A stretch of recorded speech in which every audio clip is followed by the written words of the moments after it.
with the students specifically, the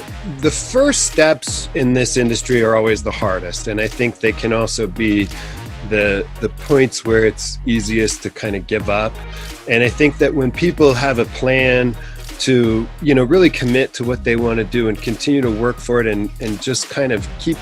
you know, ticking away at those steps, that's almost always the most successful strategy. You know, everybody would love to have that one song that they drop on the internet with no promotion and it blows up and makes them huge or whatever. You know, that kind of stuff I think is something that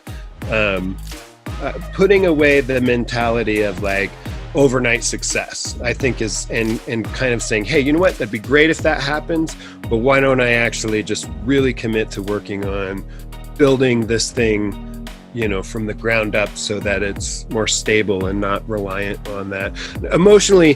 whether it's for the Recording Connection or anyone, you know, I think when you're waiting for that one thing to take off, you're really setting yourself up for kind of a difficult fall if it doesn't. And so if you can find ways to just have continual growth, I think that that's a lot more realistic and productive for most people in the music industry.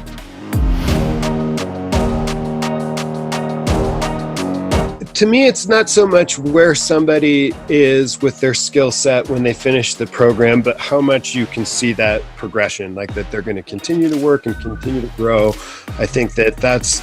you know, as in an industry like this, like the things that people are looking for is going to be changing all the time. And so if you have somebody who's kind of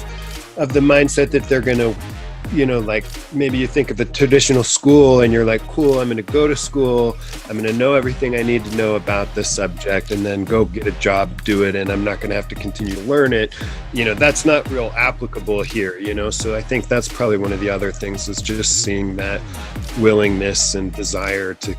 keep going kind of forever, you know.